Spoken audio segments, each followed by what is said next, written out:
Hello, everyone. This is Josh, 13 here at 13 Seasons, and we are here today to talk about the fact that it's a new season today. It's the Create Solutions season.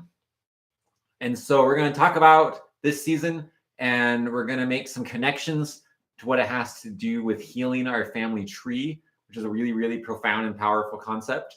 And then at the end, as has become a tradition, we'll end with a guided meditation here today, which I really, really, really enjoy doing. I look a little washed out with this light here. Live stream time. I wish YouTube would let me see what this looks like before it starts. Let me turn some of these lights down so we're not quite so bright. Oh, that's not really helping. That's what it looks like, guys. This is the way this live stream looks. It's the live, raw thing that you get. Okay, so Create Solutions. Okay, speaking of this live, raw, live stream sort of format where you just see what happens and what happens. I'm gonna let a cat out of the bag here. Let a secret that everyone, everywhere that you interact with every day is broken. All of us are broken. And that is a really, really scary thing as long as you resist it. But the second you can get to the point where you can just say, yeah, that's just kind of the way it is, and just accept it, it's a big relief. It's a big, big, big relief. And the theme of this season is learning what to do with our brokenness, learning how to heal. The name, when we were thinking about the name for the season, we went between 3 different names: either the healing season, the problem solving season, or the Create Solutions season. Went back and forth. In the end, we settled on Create Solutions, and now there's lots and lots and lots of graphics everywhere that say that. And so I'm not going to change it because that would be really annoying. But any of the other 2 would have been great too, right? Healing season is a great name for this season. It's all about healing. The reason we swayed, I don't know if it was the best choice or not, but the reason we moved away from healing was because if we talk about healing, sometimes people don't realize how broad of an application it is, right? So the same principles that help your body heal, the exact same principles help your mind heal, the exact same principles help your spirit heal, and the same principles can be used for things like fixing a shelf or fixing your car. We could say heal the shelf or heal your car, which would be actually kind of more beautiful and more wonderful, but we don't say it that way. If you just have if you have a relationship problem, right? We heal the relationship. We're talking about problem solving. We're talking about principles that can help us solve, take anything that's broken in any way or anything that's not working in any way and get it working. Now, when we talk about this, I prefer Create Solutions over problem solving. Because we talk about problem solving, we might be actually inviting problems into our lives. If we're really focused on problems for this whole season, we don't want to invite unnecessary problems into our lives. We don't be looking for problems. So let's be looking for solutions. That's why we're saying Create Solutions. Now, when it comes to creating solutions, there's 4 principles. We're going to talk about the 4 principles first. We're going to introduce them. And then after that, after introducing the 4 principles, then we'll talk about how the 4 principles apply to healing our family tree. Principle, I'm going to do them, these are all on the 13 Seasons website. I'm going to do them in a slightly different order for reasons. Principle number 1 is holism, to seek holistic solutions. And this means taking care of the whole picture instead of one little part, right? Like if, sometimes, for example, if I have a headache, I might just focus on my head, but maybe my headache is has something going on in the bigger part of my whole system, right? Maybe by actually focusing on some other part of my body, it might heal my headache. Like maybe my headache is coming from eye strain, or my headache is coming from, a tooth something, right? But it also goes even beyond that. Maybe I can help my headache by focusing on some emotional things or some spiritual things, right? The spiritual, the emotional, the physical, all the different parts of the body are all connected. And so sometimes when we notice a symptom and we want to hit that symptom really hard because we want to make it better, but we don't step back and look at the whole system and see how to heal the whole system. It's holism. Another example of this is like people that are trying to lose weight, right? Sometimes people try to lose weight, and when they try to lose weight, they just focus really hard on exercise and diet. My wife told me about some studies she read recently where they found that people that just focus on exercise and diet don't lose weight as well as people that focus on exercise, diet, mental health, spiritual health, and relationships. People that focus on all 5 things at once experience weight loss more easily. So that's holism. Now, the next principle is being preemptive. We don't want to wait for things to get bad to try to do something about them, right? If we can see something coming, we can be preemptive and do something about it before it gets to be a problem. If I just do certain things to exercise every day and eat well and get plenty of sleep and get plenty of water, there's lots of potential health problems that because of my preemptiveness will never come up. They'll never become problems, right? If I'm a student, I just stay on top of my homework every day, then I never get into this hole of being way behind. I'm preemptive. I avoid the problem in the first place.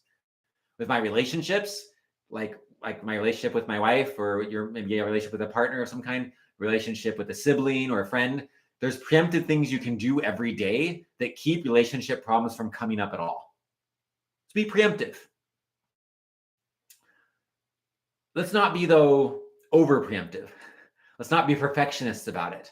Some people get perfectionists at even preemptive. They think of all the problems that could possibly ever happen, and they're trying to do all these different things to prevent all of them, and they just don't live life. And we don't want to do that. We want to avoid that.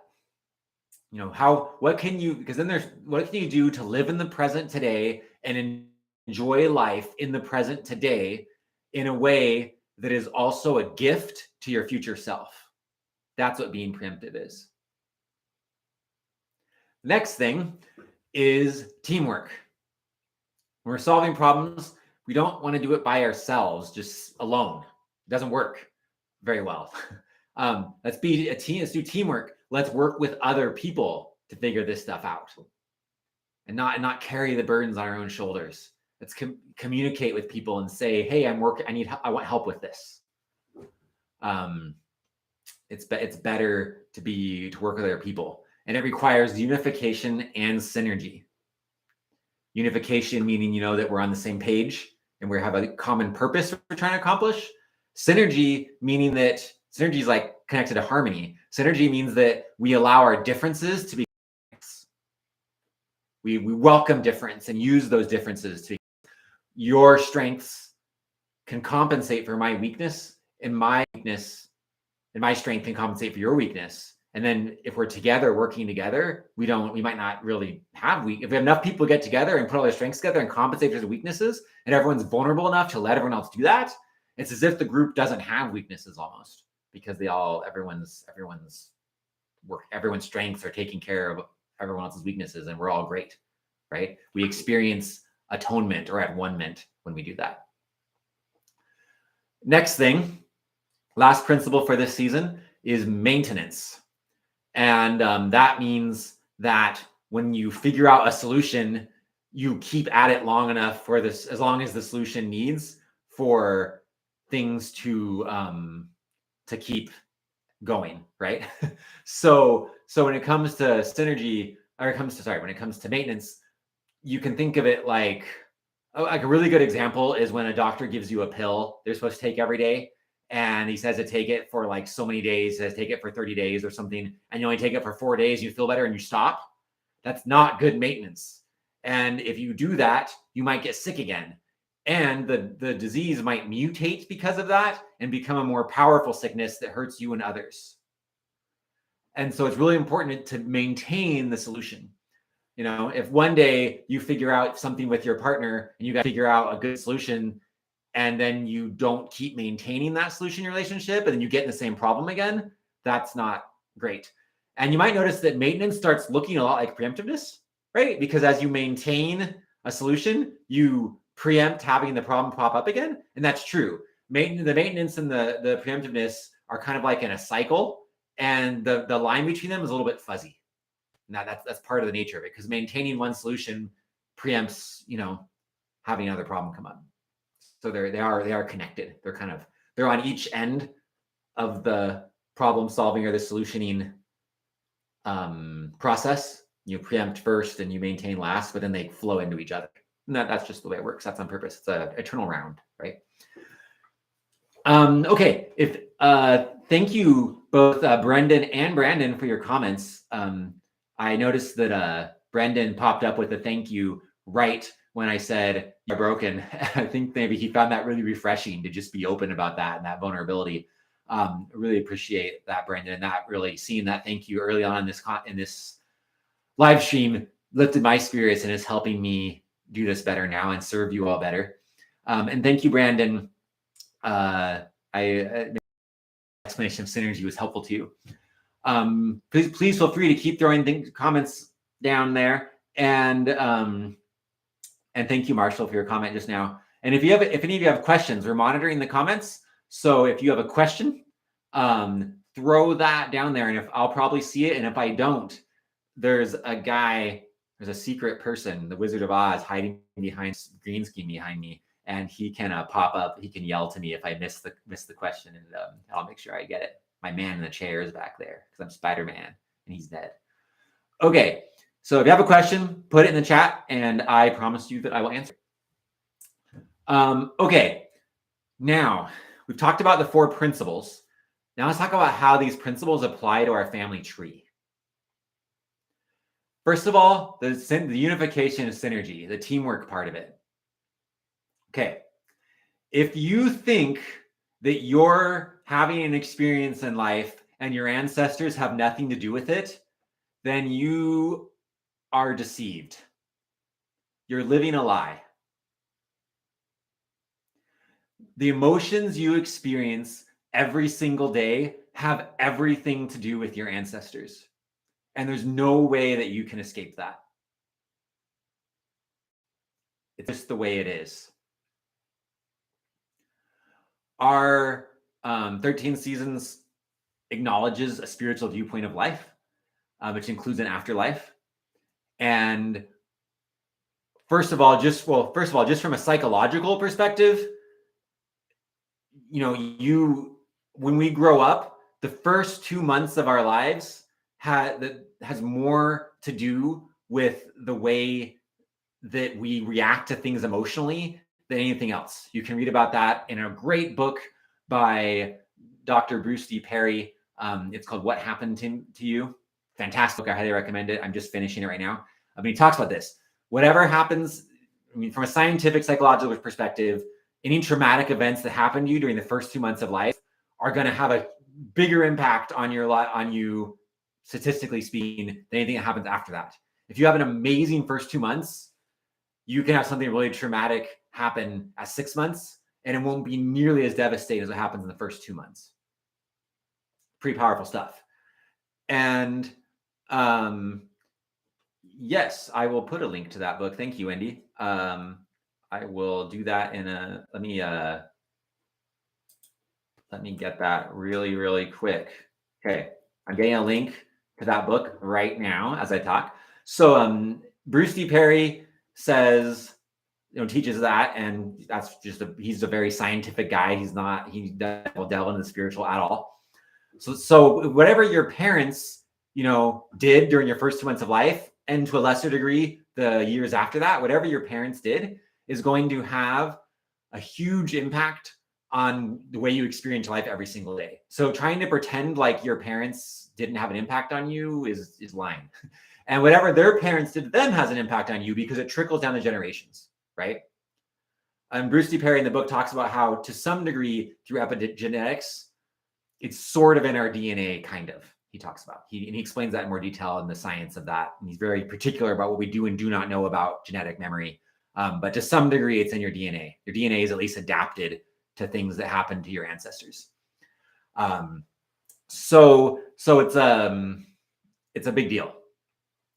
Now, if you add the spiritual element, this gets even wackier, right? Because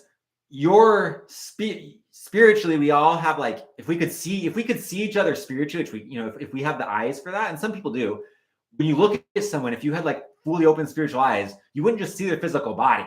You would see their physical body, and you would see all sorts of like spiritual energy around them.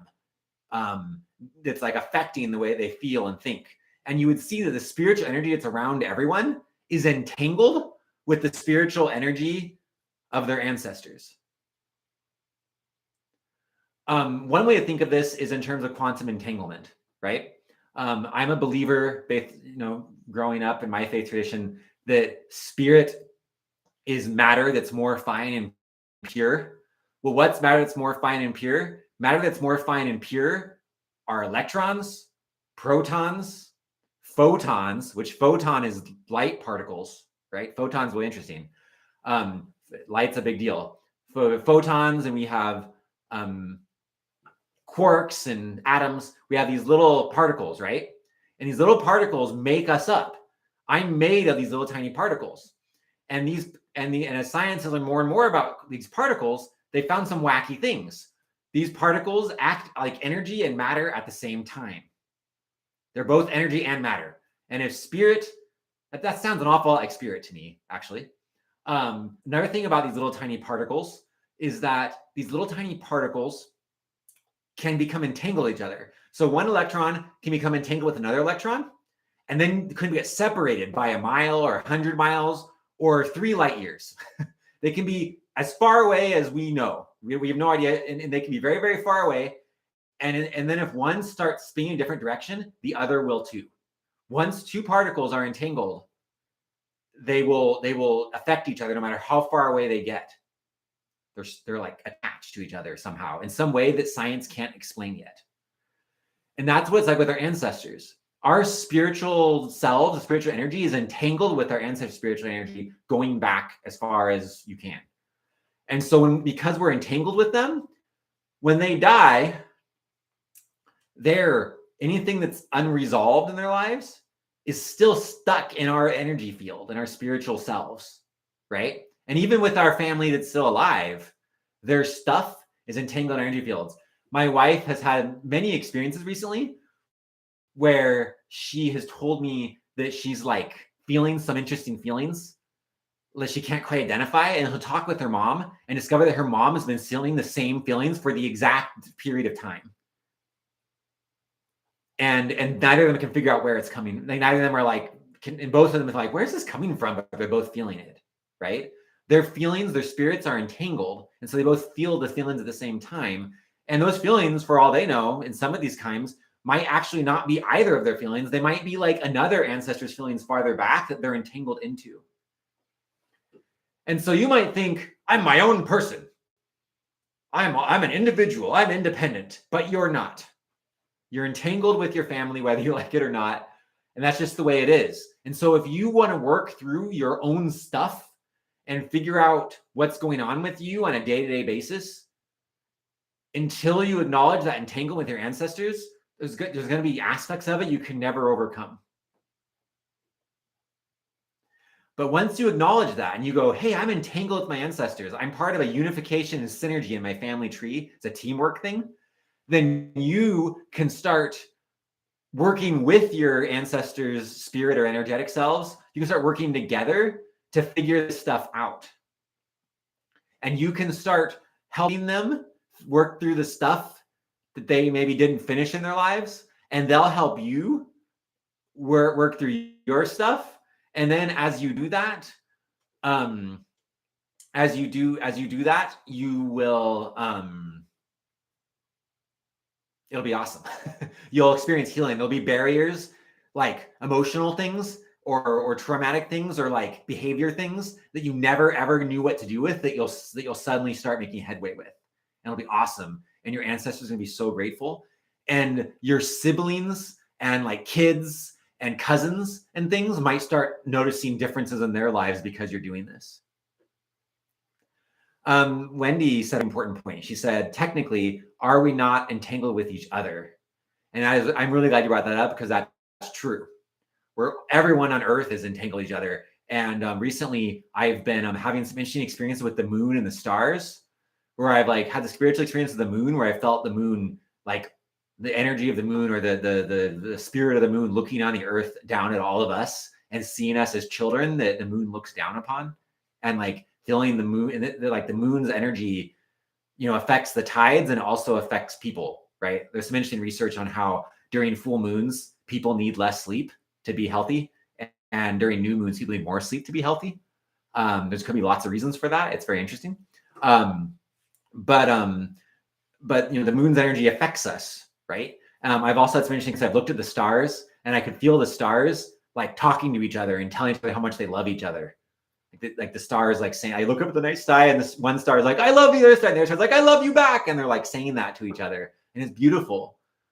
And we are the same way. There's stuff deep down inside of us that's connected to everyone else. And even people that I might really be frustrated with today, there's like deep down, there's parts of me that are still entangled to them. And those parts still say, I love you.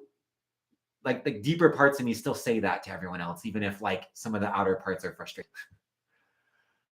So we are all one, we are all entangled, but there's different levels of entanglement, right? So for example, everyone who pertains to this earth has a certain entanglement with each other that's different than our entanglement to some other planet, right?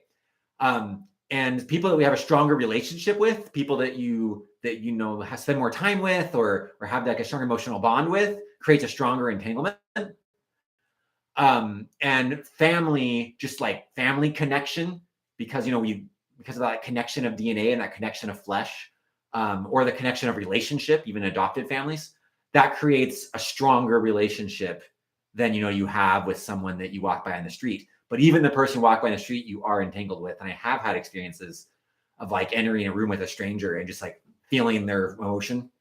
And I had the experiences of like sitting on the bus and picking up on the emotion once on the bus, and I feel their emotions, and I just feel that in that moment it's appropriate for me to help them for some reason. There's some kind of entanglement going in that moment that makes it possible. And I've like sat on the bus, and people don't know I do this, and just like let people's emotions come into my body, and then while emotions are in my body, I'll like tap for them. And I've done that for people on the bus, and I kind of like to imagine that they kind of start getting their body language starts getting a little more cheerful as I do it for them. Maybe I'm making that up. Maybe it's in my head. But I think it helps. Okay, I'm ready to, let me get that.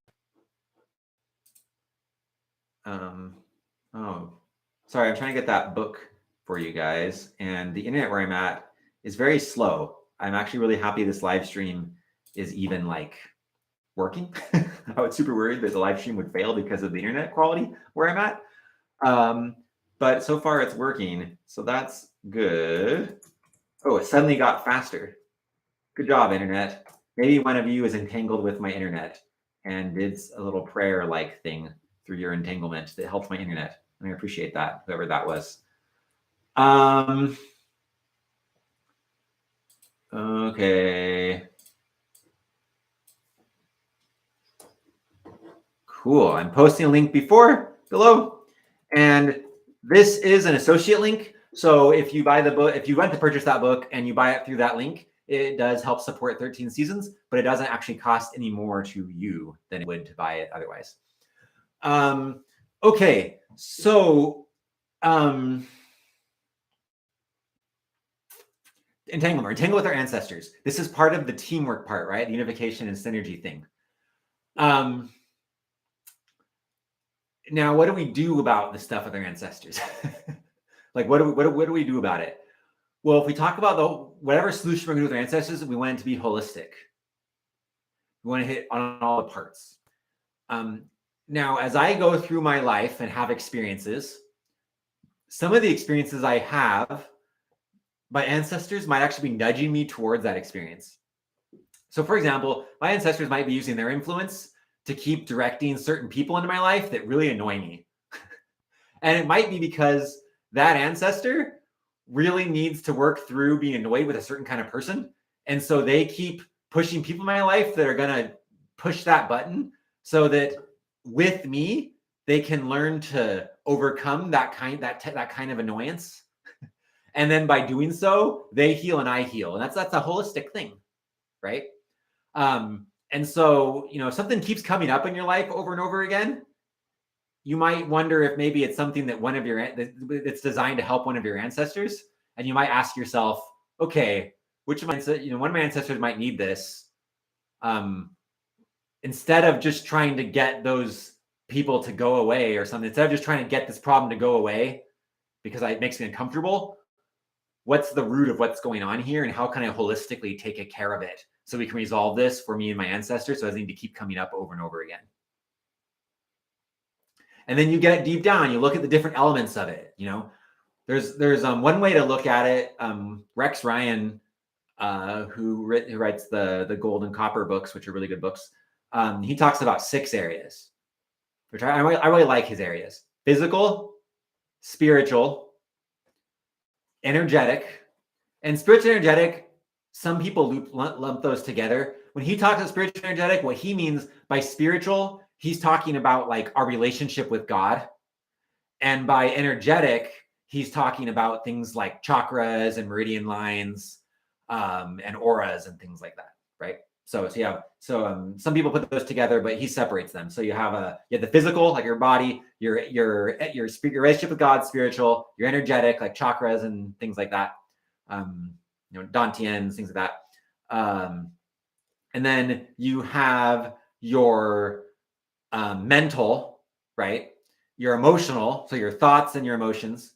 And then the 6th one is generational, he talks about, which, we're talking about here. And so when these things come up and when you're helping your ancestors, if you hit on all 6 areas together, like when you have a problem, like look at all 6 areas and say, how can I hit on all 6 of these areas so that I can fully heal in a holistic sort of way in all of it, right? It could be that your ancestor had an addiction and they want to work their addiction, but in order for them to work their addiction, they need to help you work with an addiction, right? And so as you work on addictive behavior, it helps them. It's a physical thing, but that's also emotional, right? And it's spiritual, right? Because our prayers are going to help, and but it's energetic because as we get our energy in order, or it's going to help. But it's also emotional. So like emotional tools like emotion processing and therapy and all those things are going to help. So it's all like interconnected, right? We got to hit on all the areas to help one thing. Brandon asks, are there ways we can invite experiences to help ancestors heal? But conversely, can you put up barriers if there are cases where you need to separate yourself from relationships that are hard on you? Okay, this is cool. So are there ways we can invite experiences to help ancestors heal? One, that actually goes to the preemptiveness, right? You can if you're just sitting around not inviting your ancestors to heal and they really want to get healed, then they're going to do something to get their stuff taken care of. And that might not be as pleasant as being preemptive about it. Because you're preemptive, it's like kind of like compelled to be humble versus choosing to be humble. It might be better to be preemptive and go and choose it rather than have it happen to you. My opinion is that in the world right now, this is why things are really messy out there. One of the reasons, at least. We're getting closer and closer to like a golden age. Whatever you want to, you can call it the millennium, or you can call it the age of Aquarius, or whatever. And there's other names for it, other traditions. Those are the 2 I'm more familiar with: the New Age, Age of Aquarius, or the Christian millennium. I know other people, many different faith traditions have this idea. There's going to be this future day sometime where there's peace on earth. And many, many people in many different spiritual traditions say things to the effect of like they feel a change right now. Like they feel like things are getting faster and things are getting weirder and they feel like things are speeding up. And they are. the Earth is really getting really close and ready to enter a new phase of its existence, a phase of peace. But for the Earth to enter that phase of existence, and so what that means is the Earth's frequency is rising. The Earth's becoming more holy and more peaceful. And that does a few things. It means that those of us, if our energy isn't rising with the Earth, we feel uncomfortable because we feel at odds with that energy. And so we start feeling angry at all sorts of things. We start feeling frustrated and we feel angst. And everyone yells at each other on Facebook and like in politics and stuff like that, right? Because they all feel angsty about that. But I think there's another thing going on, which is that our ancestors know the change is coming. And once that change happens, it won't be possible for some of them to work on some of their things anymore. Because once the Earth elevates, there are certain experiences that certain ancestors will want to have that they can't have anymore because they need to have those experiences in a body that's de-elevated. So once the Earth elevates, there's no longer any bodies left on Earth to have that experience in. And so our ancestors want to get their stuff figured out so they can be ready for this Earth change that they're feeling. And so our ancestors are poking at us to bring up all the stuff they want to bring up.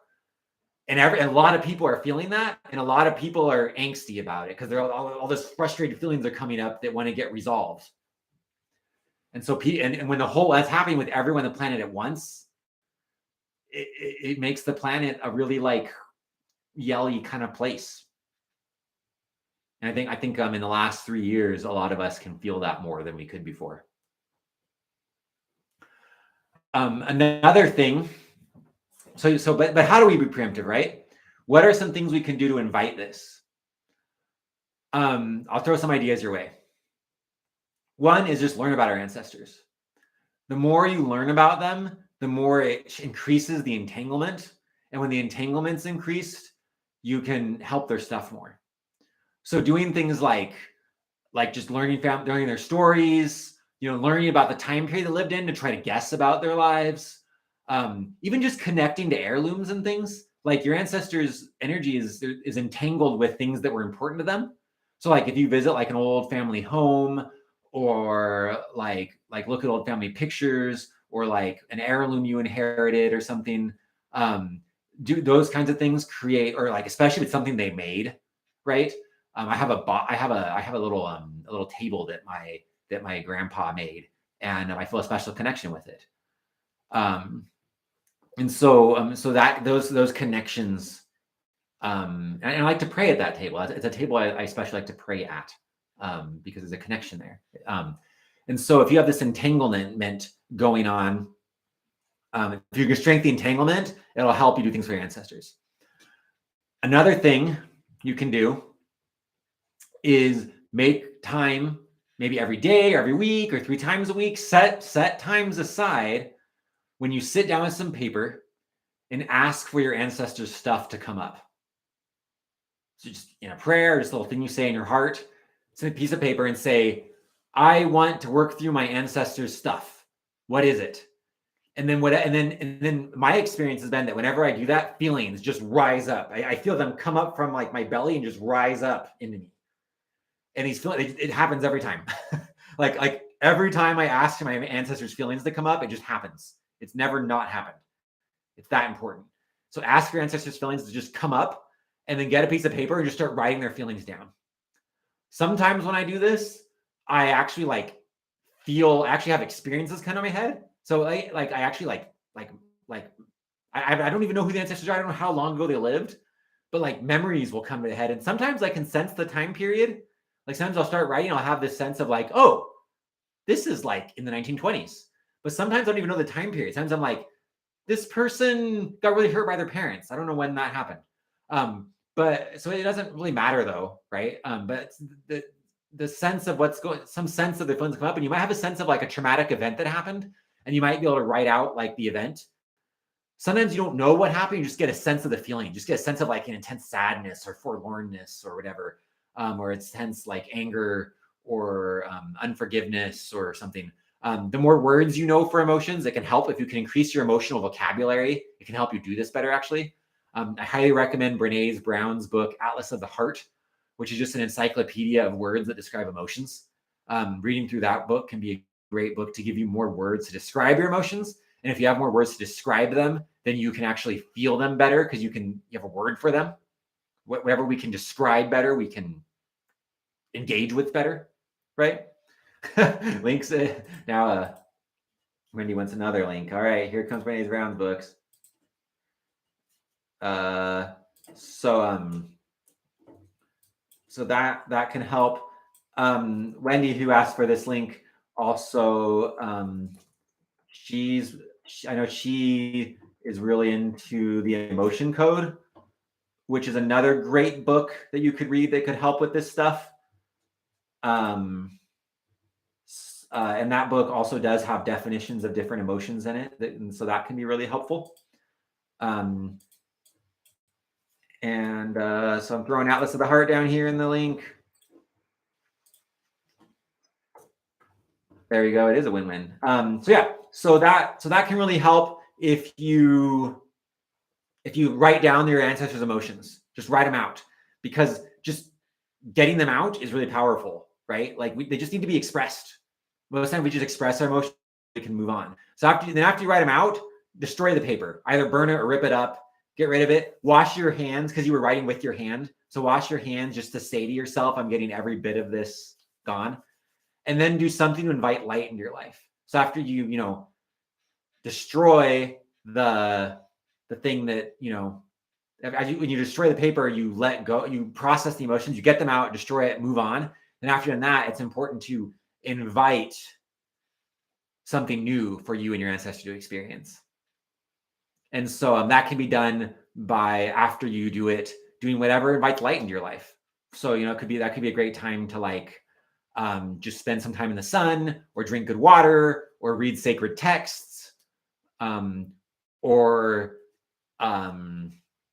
whatever works for you, right? So meditate in some way, just breathe in, visualize breathing in light, whatever works for you. Just do something to invite in the light after you process the emotions that were not helping.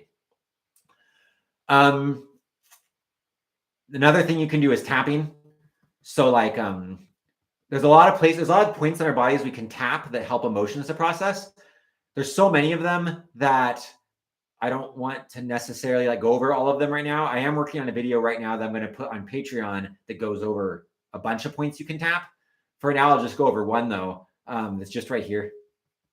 So like you have this spot here that's like the collarbone, and below the collarbone, there's these two soft spots right here. If you tap both soft spots at the same time, so the way I do it, when you feel, whenever I do, I feel like electricity light up my whole body. And so you just tap right here while letting yourself feel the emotion. So what you can do is be like, I'd like to feel my ancestor's emotion right now. And then something will come up, and just tap and let yourself feel it. And if you want, you kind of just feel it and call it good. Or you can try to describe the emotion out loud while you're feeling it. You can say releasing, and then describe the emotion you're feeling while you do that. And then after you're done, you can switch hands. It doesn't matter which hand you use, but you can switch hands just to say to yourself, I'm making a switch hands, and then say out loud the new emotional experience you want to create after you process it. So keep track of what if you processed a bunch of sadness and thoughts behind the sadness, then say out loud the kind of thinking, emotional state you're going to replace that with the other hand. And just say it out loud. Let yourself feel that, I guess. It could work too. If you're in public, you can tap right here. I find this point is slightly less effective than this point, but pretty darn good. So this point, and when it comes to meridian lines, this point and this point are connected. So energetically, these 2 points are on the same line. So this for some reason, I find this one not to be as potent, but it's more stealthy. So there's been times I'm with people and something comes up for me, and I put my hands behind my back, and behind my back, I'm going like this, right? So no one notices it, and I'm just taking care of something. So that can be good too. Remember though, that when you're tapping, you're not tapping to avoid emotions.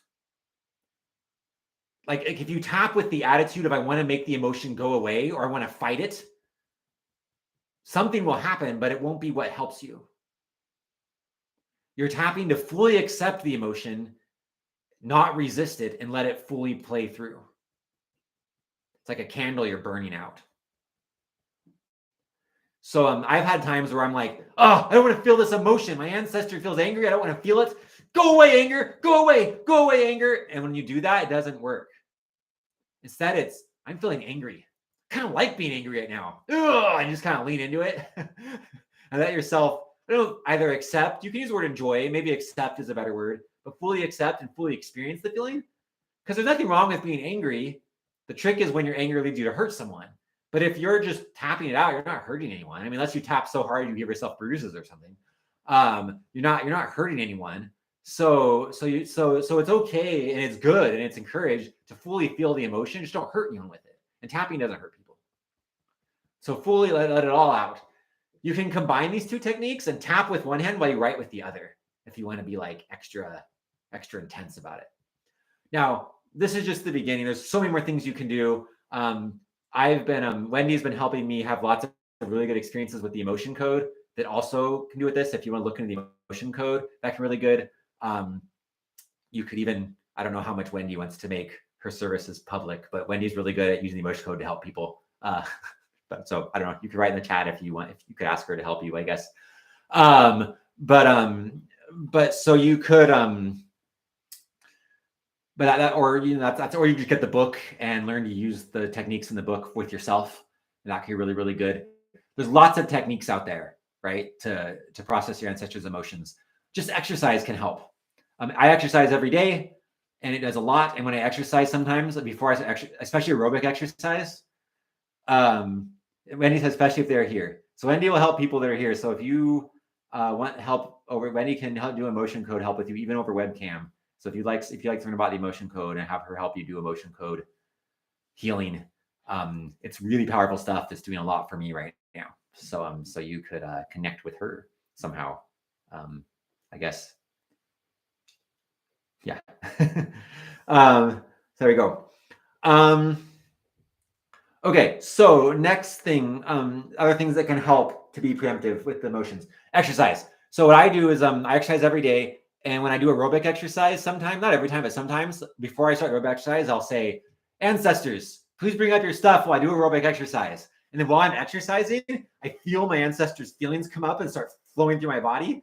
And sometimes I'll run in place. You just on a treadmill or whatever, maybe. And I'll tap here while running in place or while exercising. And if it's a really intense aerobic exercise that gets you sweating, it helps process the emotions. Anytime liquids coming out of your body, it can help with emotion processing. I don't know if it's too TMI, but I know that my wife and I both said that sometimes when we're done doing a really intense emotion processing session, like we're done tapping or like doing a really strong writer or something like that, afterwards, we will end up in the bathroom for a pretty intense bathroom experience. It's a marvelous, in Spanish, use the same word for to work and to poop. And so missionaries would joke about una obra maravillosa, like a wonderful work and a wonder. And some things, sometimes after you had intense motion processing, the hormones that have been trapped in your body that are connected to those emotions need to come out of your body. And sometimes they come out in the toilet. Other times they come out through your tears, and they can come out in your sweat. And so anything that brings up a sweat can help get emotions out of you. The hormones are literally, you can actually measure, like, for example, stress hormones. If you exercise, the stress hormones actually come out of your sweat because our bodies are programmed to feel stress, do physical exertion to handle the stress, sweat, and then the stress is released through the sweat. The hormones actually leave our body. So sweat is a way for emotional hormones to leave your body. I highly recommend, another preemptive thing, I'm big on everyone exercise every day. Just do it. Everyone exercise every day. It's just like your mental and spiritual health are not what they could be if you're not exercising every day. Do exercise, it's fun. And I recommend doing both some strength exercise and some aerobic exercise, do a combination, maybe one every other day or both at the same time. But when you talk about preemptiveness, make time to exercise. It helps you, it helps your ancestors. like exercise. Okay, now back to Brandon's question though. So we talked about how we can be preemptive to invite these experiences. Well, one more thing, I'll say this.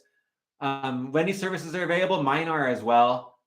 Through 13 seasons, I offer life coaching services to anyone available. And sometimes in life coaching sessions, what I'll do is I'll just lead people through tapping sessions. It's pretty great. And I really recommend something like that to everyone. I think therapy is amazing. If anyone that can afford it, money is always an issue, but if anyone can afford it, I recommend that every single person on the planet go to therapy, like everyone. The thing about therapy though is depending on the approach, a lot of therapists only use a cognitive approach. Cognitive is the most common therapeutic approach. And so what it means is that they help you talk about your problems and think about your things in a new way, where you see your problems in a new way. And that's very, very, very good. Like I'm big on cognitive. I'm a big knowledge guy.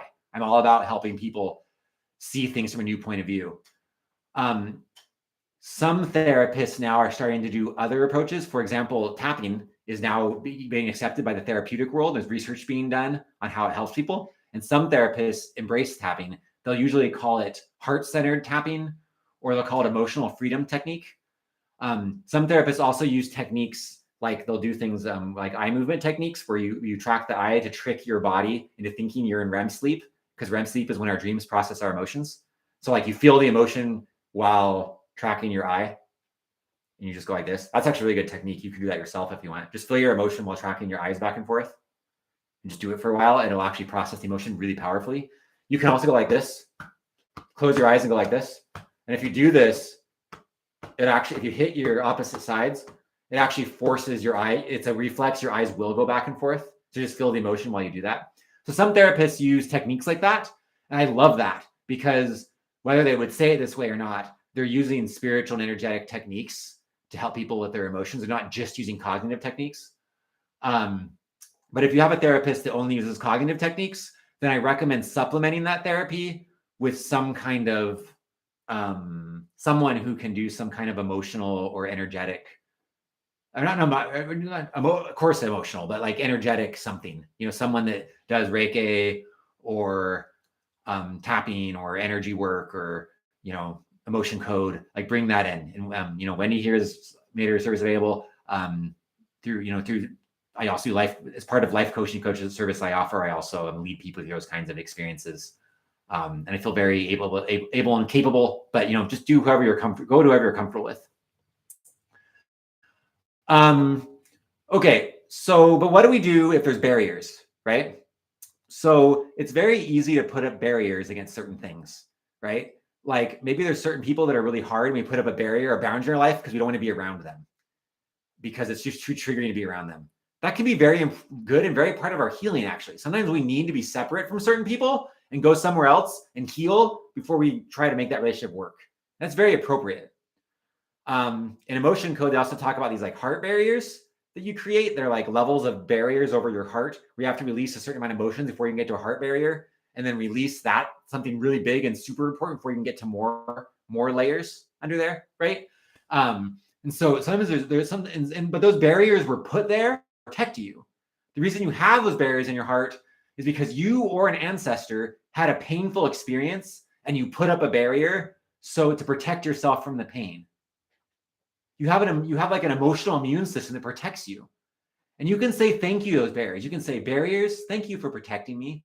Thank you for protecting my ancestors.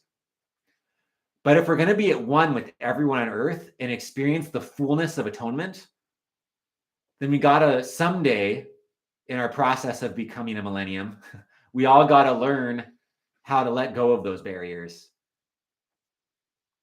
and realize that we're safe without them. We can say, they helped my ancestors, I don't need them anymore. I had an experience once where I experienced, I read Robert Frost, The Road Less Taken, where he talks about how there's a road there's two roads you can take, and both are fine. But one road, lots of people have gone on. One road, like no one's ever gone on. And he says, I like the road less taken, right? It's more of an adventure. Well, here's the thing. I read that poem one day. And then within a few days of reading that poem, I was meditating and I had an experience where I saw two roads. And it was a split in the road. And I went on the road that all my ancestors had taken. And on that road were lots of treasure boxes. But all the treasure boxes were open and empty. And then I walked back to the front of the road, and I had the sense that the reason the boxes were empty is because my ancestors had walked that road so many times. And every time my ancestors walked by, they took some of the treasure. The road my ancestors had walked, they'd gotten all the treasure they could out of it. There's no treasure left on that road. And then I went on the road that my ancestors hadn't been walking. And that road was harder in some ways because it was more overgrown with stuff. So it was easier to trip and stuff. And it was slower to walk on. And it was scarier because you can't see very well because all these branches and stuff. And no one's been on it for a really long time. So like not very many people know how to go on that road, right? Because this is the road that Jesus and Buddha and Enoch and Moses walked, right? This is a road that most people in Earth's history haven't walked this road very often, or at least haven't gone all the way down it. And so this road's a lot harder to go on because there's less precedent. But when you walk on this road, there's treasure boxes there. And because the road hasn't been walked on very much, the treasure boxes are still full of treasure. So here's the thing. If I'm energetically connected with my ancestors, I don't know why I just said black woman finger. But I already have all the treasure that I'm entangled with my ancestors. Whatever treasure came to them from living these like traumatic lives they lived, I already have that treasure. I don't need to keep rehearsing that trauma. Whatever benefit comes from the opposition of that trauma, I've already learned it. And there's nothing more in my life left from that road. It's time to go on a new road, go on the path that Enoch and Jesus and Moses walked. The path where you don't die. It's time to go on that path and get a different set of treasure. And when I get that treasure because of entanglement, my ancestors get it too. So a lot of the barriers my ancestors put up over their hearts that I've inherited or I put up in my life were good in the past, but they don't help us anymore. Not with where the Earth's at now. And so we need to help ourselves feel safe. We don't need to. You can do whatever you want. You have agency. If we want to get the treasure on the other path, if that's what we really want, and if we want to have the best relationships we can have with people, then we need to patiently and slowly work through stuff and take away the barriers that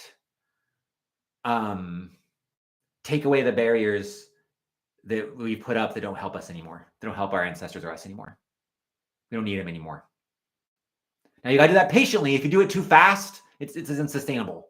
It's a patient, slow process, a little bit at a time. But it's something if you just do it every day, it'll make a big difference. For 2 years now, I've been making time every single day, at least 5 minutes a day, to do emotion processing for myself or my ancestors. And it's usually for my ancestors, honestly. I've been doing that for 2 years. And I didn't necessarily notice much of a difference each day. But when I look back at where I am 2 years ago compared to now, boy, have I come far. It's a big difference because I just did a little bit each day.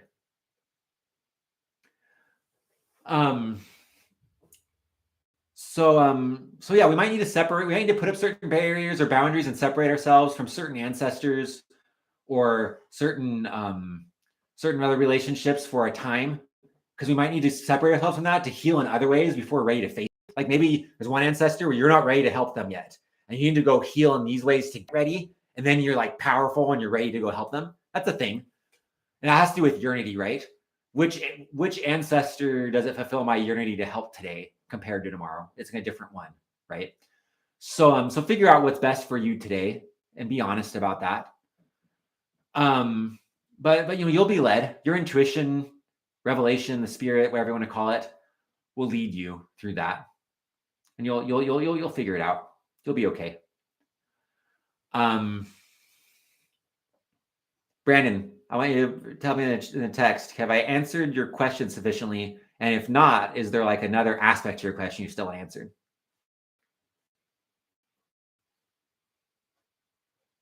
And while I'm waiting for him to say that, the work every day I talked about, right? That's like the maintenance part, right? Just keeping it up every day. So we've talked about how all 4 principles apply to healing our family tree.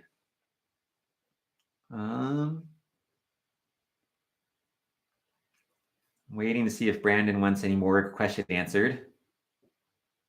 I don't even know if he's on still, actually, for all I know. Okay. Oh, he says it's good. Okay. I feel like this went longer than usual. I'd like to end with a guided meditation, and then we'll call this done for the night. So this is what we're going to do. Close our eyes. Breathe. Focus on your breathing.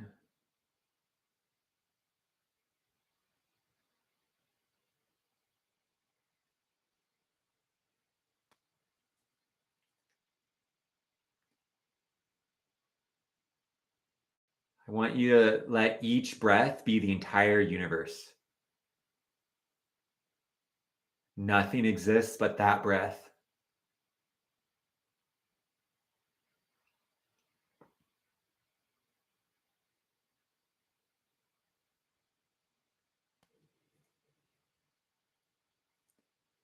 Each breath is like a little universe, and there's nothing but that breath. And as you expand your breath, it's like this little sphere gets bigger and smaller as you breathe in and out, and the whole universe contracts.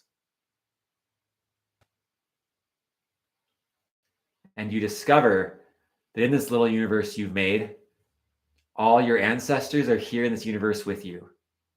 It's just you and them and this breath.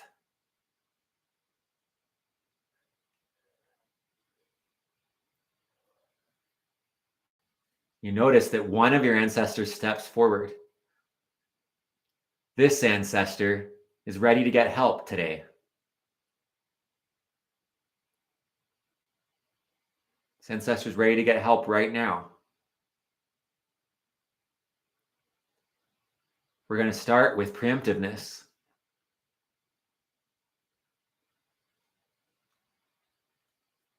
Before we engage with this ancestor, we're going to be preemptive by making sure we're ready for the engagement. We're going to make sure we're prepared to engage with them. And so ask your higher power, whatever you consider God to be, to come and equip you with whatever will help you be ready. And be aware of like special equipment getting put on your body. That's the equipment you need to engage with this ancestor right now. You might see it like armor that gets put on you, or I see it like hockey gear. But whatever, you'll see it like whatever resonates with you. Just see like you're getting equipped with the tools you need to be ready for this ancestor. You might notice to you what the equipment looks like, and see if there's any symbolism in what the equipment looks like to you. Maybe that symbolism speaks to you somehow.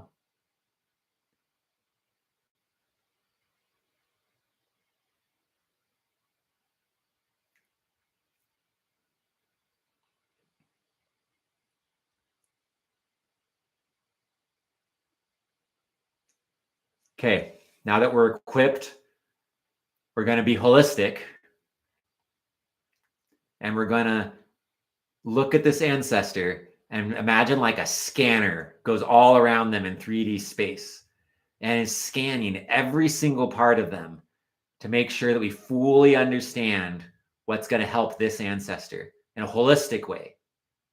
Because we're going to hit every part of the issue, heal every piece, not just a little piece, or just one piece. Let yourself scan all of them. And you might experience, you might in your mind, you might have a sense of what will help them. But if you don't, even if you subconsciously or spiritually have a sense of what helps them. It's okay if your mortal mind your train of thought doesn't know what to do with this. Just imagining the scanner scanning them is a way that we're helping our spirit to do the scanning, and our spirit knows what to do.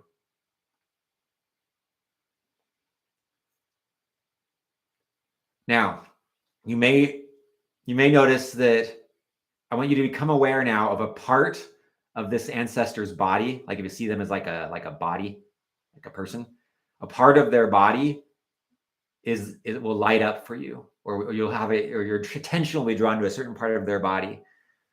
By proxy, you may experience your attention being drawn to a certain part of your own body by proxy. Become aware of what part of their body we're going to focus on first.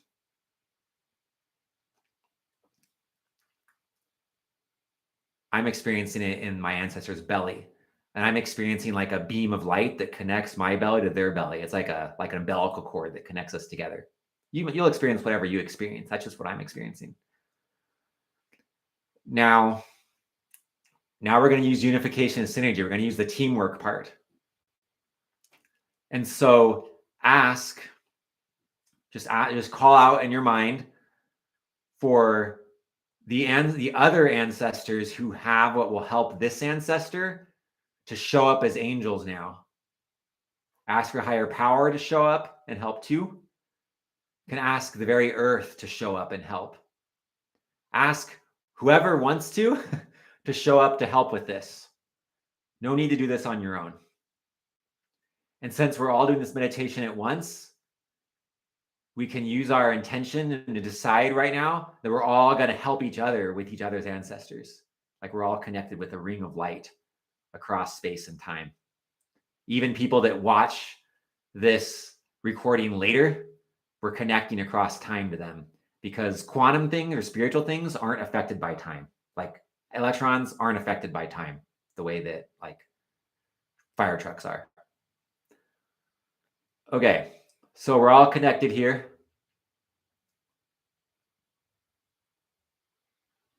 We have the team we need to do this. Now we're going to affect the change.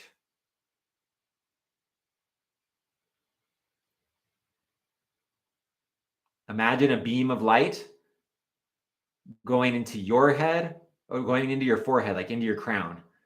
And you can imagine in your head or in your ancestor's head or in both at the same time.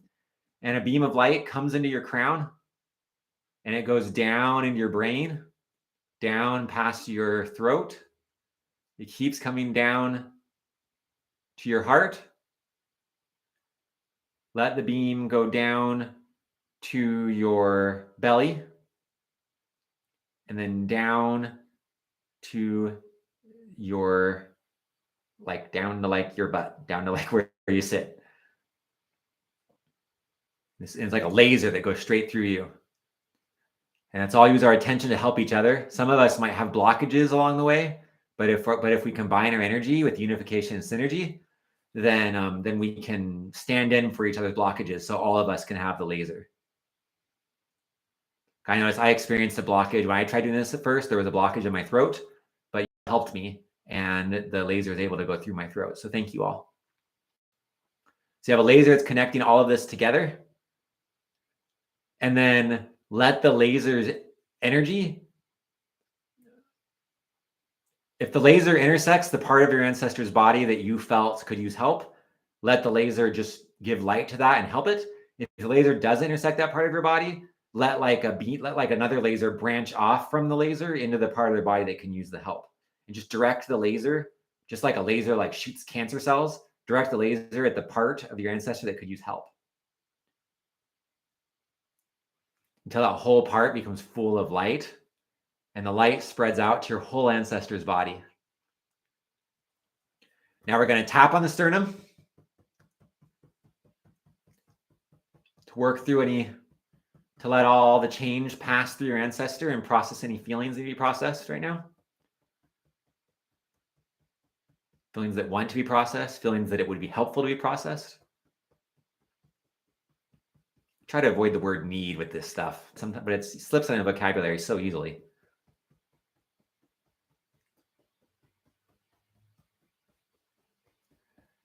As you tap, just imagine like energy in your body, like a bright color, settling to whatever part could use it. Just let the energy settle to wherever it's helpful.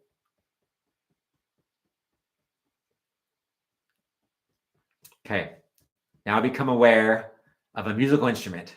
I'm seeing a piano, but you can do whatever instrument comes to your head. And look at the instrument and become aware of the frequency become aware of like a frequency that will help your ancestor, and just trust that you intuitively know which one it is. And if it's a piano, just hit a key and you know which key it is. Push the key. Or if it's a different instrument, strum that chord or whatever, hit the appropriate part of the instrument to create the exact frequency that helps right now. And let that frequency help you and your ancestor.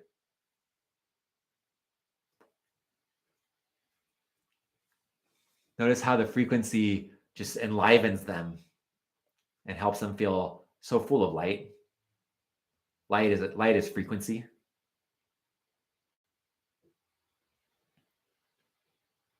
Now comes the maintenance part. In order for our ancestors to maintain this thing, there may be some things that are important for us to do over time after we leave today. And so look deep down inside yourself.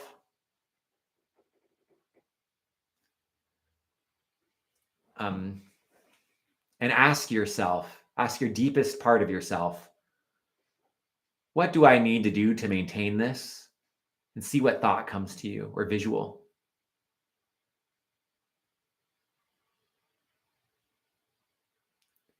You might have the thought, you're good, there's nothing you need to do. But if something does come into your head that's important to you to maintain it, write that down right now. I actually felt that I'm good, that I don't need to do anything particular to maintain it. But if something came to your head, write it down. And then do it.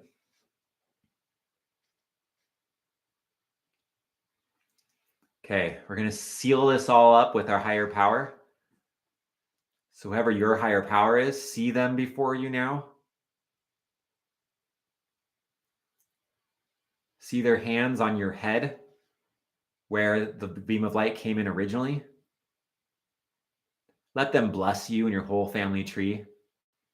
Let your whole self be blessed. The whole tree can heal. To your higher power, there is the past, present, and future are all happening at once. So to your higher power, your family tree is already healed. Let yourself feel that future in the present. Let that motivate you to do the work to bridge the gap between here and there.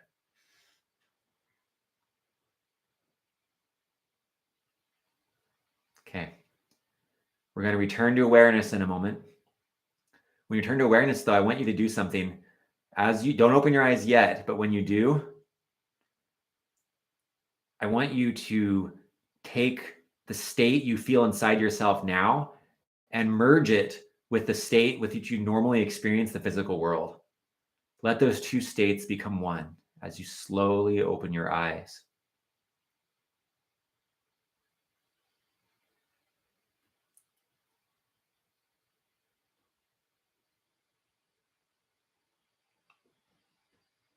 Our meditations are more powerful if we let the energy of our meditation, instead of just ending meditation, if we let the meditation merge with our physical experience and carry it forward as we keep going forward.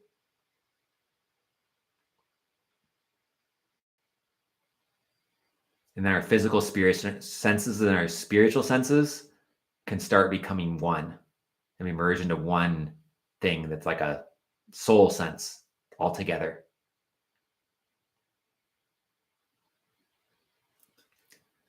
That is all I have planned for today. If you have another question, I'm going to stick around for just a minute or two and watch the comments, so you can stick around and ask a question if you want to. Or if you can contact me directly if you have my contact info, and everyone can contact me through the contact page. The About Me page is a contact portion on the 13 Seasons website. So anyone can contact me if you have questions. And but yeah, otherwise, farewell, everyone. May you all be blessed. And I'll watch and see if you have any questions. I'm just going to bless you here while I wait.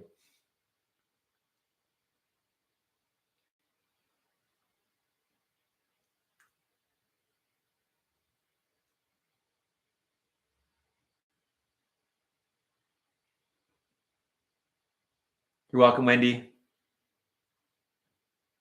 I really appreciate everyone's comments. It was really nice to have all that engagement. It made this a lot more fun.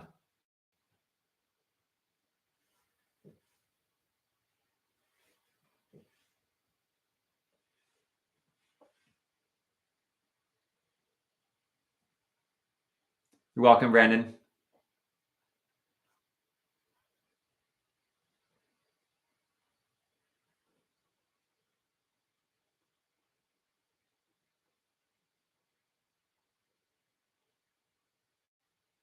You're welcome, Marshall.